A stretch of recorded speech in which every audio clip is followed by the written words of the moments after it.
Before, the best way to deal with this menace was to cripple it and then eliminate it after the fact. And if you didn't, your face was getting rearranged, or your mind was getting blown up. And man, can't a legendary cat thing get its space anymore? Gen 3 saw Mewtwo's exclusive Ubers club invaded by a bunch of would-be phonies, and some of them psychic types no less, even a non-legendary. But these newbies weren't there to mess around. Latios and Latias had a higher effective special attack than Mewtwo, after the boost from Soul Dew. Why did we ever think that item was okay? And Deoxys' attack didn't even need the boost to dethrone Mewtwo from its position as the strongest special attacker in the game. So what did Mewtwo have going for it? Well, that depends who you were comparing it to. In the case of the Laddies, the ability to outspeed them and attack from the physical end of the spectrum made Mewtwo not only more unpredictable, but also a great check to the twins itself. Against Deoxys' attack, the disparity was pretty obvious. Deoxys' attack may have been able to run any type of all-out attacking set under the sun, but running any sort of bulky set was out of the question. Enter Mewtwo, whose mutations had by this point given it a broad range of gene expression that allowed for it to slot nicely into a variety of roles. While Deoxys' attack wasn't able to make use of sets needing ample setup because of its abysmal defenses, Mewtwo's 101 HP substitutes and decent bulk meant it was pretty suited for a Calm Mind set that destroyed any hope Blissey or Deoxys' defense had at stalling it out. Calm Mind, Substitute, and Recover was such a deadly combo that Mewtwo only needed one move, usually Ice Beam,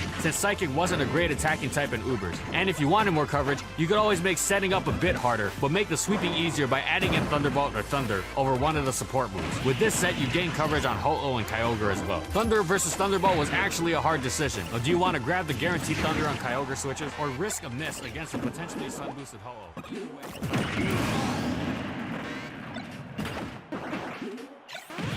Game!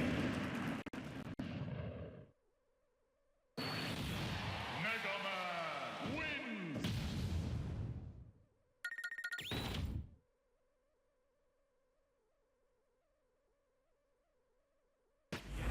It was even harder to stop. Now let's make it clear, Calm Mind was not a unique option in Ubers. It's not like Mewtwo was special for running it. Latias, Lugia, Blissey, they all had Calm Mind, well, on the mind. One thing that set Mewtwo apart, however, was its access to taunt. Drop Substitute, do that little spin Mewtwo does in melee when he taunts, and suddenly every matchup against another boosting Pokemon is a winning one. Recover their moves and boost up while they can't. But this is a Pokemon meant to be perfect on all fronts, and so it's not just the special side it dominated. Along with the quintessential special booster, Mewtwo also had access to the all-purpose physical boost of Bulk Up. The primary draw of this set was a boosted Shadow Ball, making Mewtwo a bona fide counter to opposing psychic types like Lugia and the Laddies. And the physical investment meant beating Blissey didn't rely on beating it at its own stall game, if you took Brick Break or Earthquake. Past that, it was all preference. Recover to beat other psychics harder, taunt if you wanted to avoid status and beat walls, Ice Beam for Rayquaza and bait, or even self-destruct, which was especially devastating off of Mewtwo's 100 base attack. And while Choice Specs and Scarf weren't around yet, there was no way Mewtwo wasn't making use of Choice Band. This afforded immediate power. If you could predict switches, this Mewtwo would put the hurt on with its in-your-face raw destructive energy. Shadow Ball for Psychics, Earthquake to beat Tyranitar and Metagross, and then self-destruct to annihilate anything that dared get in the Blast Zone. Once again, the last move was up to preference. Do you want to hit even harder on the switch with Focus Punch? Murder Blissey with Brick Break? Lure and then Flamethrower on Skarmory? Your choice. And finally, maybe the set that most epitomizes Mewtwo's adaptability, Stall Breaker.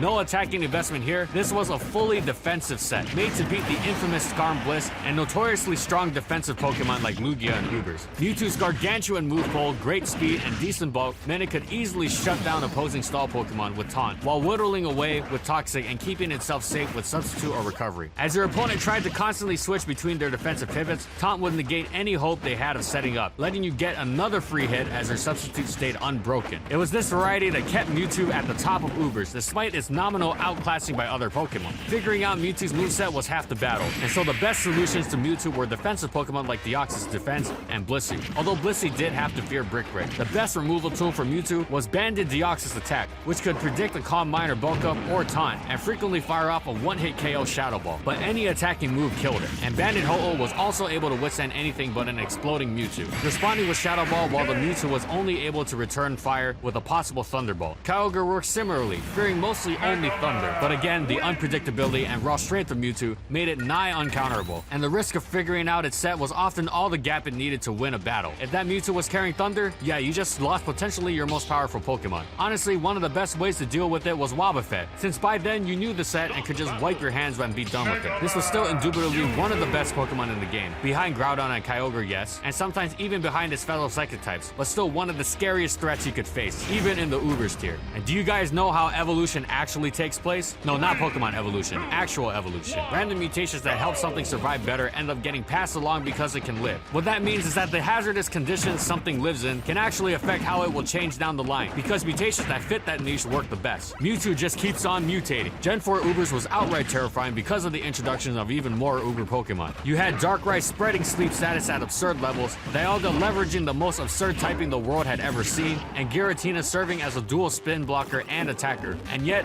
Mewtwo just keeps on adapting. The new move in Aura Sphere was the reason for Mewtwo's continued position at the top of the lot. With 5 speed over Darkrai, Mewtwo was arguably the best revenge killer for arguably one of the best Pokemon in the game. So, it was arguably pretty damn good. That only applied to certain sets though. Mewtwo's unique combo of Taunt and Calm Mind could actually have trouble with Scarf Darkrai, but the potential benefits were too good to be passed up. As in the past generation, this set annihilated walls because they literally couldn't do anything after being taunted. And as you might have come to expect, Mewtwo strayed away from stab in favor of better coverage, usually Aura Sphere and Ice Beam, to handle Darkrai, Dialga, Lugia, Giratina. The list goes on. That combo was powerful. And of course, you could also run a more aggressive Calm Mind set utilizing Life Orb over Leftovers. That shift meant Mewtwo was able to nab important KOs before a boost with Ice Beam, such as Rayquaza, Garchomp, and Shaman. Setting out Calm Mind was significantly harder, of course, but once you did, your newfound power meant all Pokemon were dust before Mewtwo, especially since you'd have Thunder as an additional coverage move. That turned Kyogre, one of Mewtwo's greatest adversaries, into complete bait. On the other end of the spectrum, if you were really committed to setting up and wanted to be able to do so against more offensive threats, you could spec it to Bulk and a support option like Substitute or Recover for ease of play at the cost of power. This allowed Mewtwo to beat Revenge Killers and Pursuit users, two of the only things it feared, while simultaneously retaining the ability to beat Blissey through the use of 101 HP subs. We've already talked about 3 distinct options, and that's just the Calm Mind set. We still got a ton more to go. Mewtwo had 3 attacking routes that didn't necessitate setup either. Here, Mewtwo saw fit to make the common strategies of the generation acceptable: Life Orb, Choice Scarf, and Choice Specs. The Life Orb set is the easiest to understand, as it's very similar to the Life Orb Calm Mind set. The main difference is the appearance of Self-Destruct,